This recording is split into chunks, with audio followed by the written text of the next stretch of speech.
Located on the shores of Lake Champlain in upstate New York, Fort Ticonderoga was originally known as Fort Carillon, built by the French beginning in the fall of 1755 during the French and Indian War to block the water passages north into the heart of New France from a potential British invasion. They held this position, inflicting a severe defeat on British forces in July of 1758 at the Battle of Carillon, where a much larger British force was cut to pieces by the Marquis de Montcalm's French defenders, inflicting the highest casualties of any battle fought in the North American continent until the Civil War.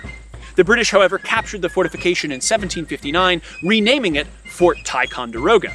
They held the position with a small garrison from then throughout the peace until the beginning of the American Revolution. At the opening of the American Revolutionary War, the fort was captured less than a month after the opening of hostilities by Benedict Arnold and Ethan Allen, who commanded the Green Mountain Boys. This victory was the first major success for American forces of the Revolutionary War.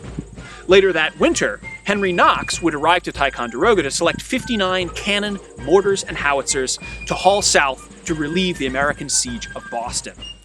Those weapons traveled overland, arriving to force the British from that city in March of 1776, where many of the guns and artillerymen headed north to relieve the faltering American invasion of Canada.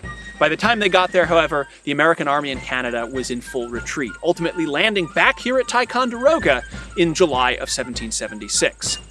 Those forces ultimately decided to make a stand right here at Ticonderoga, reconstructing some of the old French fortifications and building new ones across the peninsula in New York and onto what became known as Mount Independence in Vermont.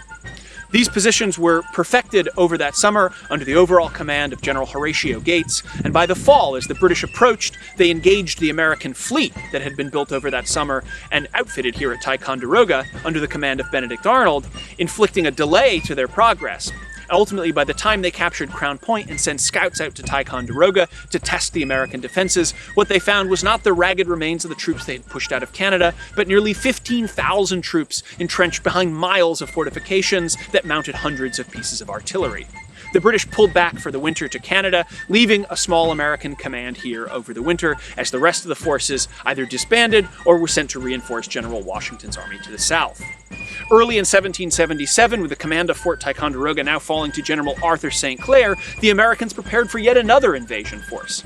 The British, coming south from Canada, under the command of General John Burgoyne, launched an enveloping action against Fort Ticonderoga, swinging around both the New York and the Vermont sides of the fortifications, hoping to cut off any line of retreat.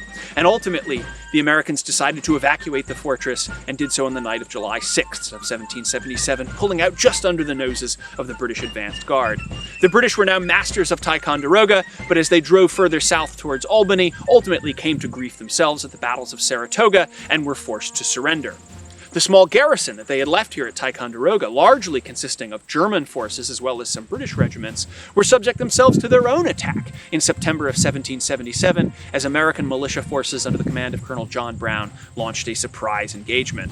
Ultimately, having repelled that American assault, they decided that the supply lines were too long and pulled back their forces to Canada, abandoning Ticonderoga in early November of 1777. Aside from brief occupations by British raiding parties in 1780 and 1781, the military occupation of Ticonderoga had ended.